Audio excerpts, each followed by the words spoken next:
നമസ്കാരം, സിറ്റി ന്യൂസിലേക്ക് സ്വാഗതം. കരുണ ടാക്സി ഡ്രൈവേഴ്സ് ഓർഗനൈസേഷൻ കണ്ണൂർ ജില്ലാ സമ്മേളനം നാളെ രാവിലെ 10 മണിക്ക് കണ്ണൂർ ജവഹർ ഓഡിറ്റോറിയത്തിൽ നടക്കും. കണ്ണൂർ റേഞ്ച് DIG യതീഷ് ചന്ദ്ര ഉദ്ഘാടനം ചെയ്യും. നമ്മുടെ KTD എന്ന സംഘടന, കരുണ ടാക്സി ഡ്രൈവേഴ്സ് ഓർഗനൈസേഷൻ 2017 കാലഘട്ടത്തിൽ നമ്മുടെ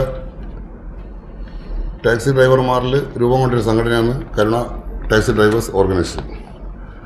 കോഴിക്കോട് വെച്ച് നമ്മുടെ സ്ഥാപക നേതാക്കളായ കാസിം കോഴിക്കോട്, വിനീത് അലിശ്ശേരി, ഷക്കീർ വഞ്ഞാറമൂട്, ഷംസു കോഴിക്കോട് എന്നിവരാൽ ഒരാശയത്തിൽ ടാക്സി ഡ്രൈവർമാരുടെ ഉന്നമനത്തിനും അവരെ സഹായത്തിനും വേണ്ടി കക്ഷി രാഷ്ട്രീയ ഭേദമന്യേ ജാതിമത ഭേദമന്യേ തുടങ്ങിയൊരു സംഘടന. ആ സംഘടനയുടെ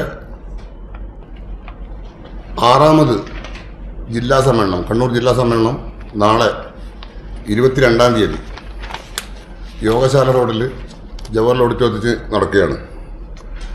കണ്ണൂർ ജില്ലയിലെ 800ഓളം മെമ്പർമാർ പങ്കെടുക്കുമെന്നാണ് സംഘാടക സമിതിയുടെ വിശ്വാസം.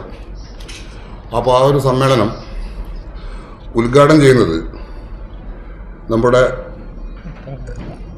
Deputy inspector general Yatheesh Chandra IPS അവറുകളാണ്. ടൂറിസ്റ്റ് മേഖലയിൽ വ്യാജ ടാക്സികൾ സർവീസ് നടത്തുന്നത് നിരോധിക്കണമെന്ന് ഭാരവാഹികൾ ആവശ്യപ്പെട്ടു. വാർത്താ സമ്മേളനത്തിൽ ഭാരവാഹികളായ മനോഹരൻ തലശ്ശേരി, ഷീജ് മുഴപ്പിലങ്ങാട്, നാരായണൻ കുറുമാത്തൂർ, ഉമേഷ് ചാലോട്, ഷൈനീത് കണ്ണൂർ എന്നിവർ പങ്കെടുത്തു.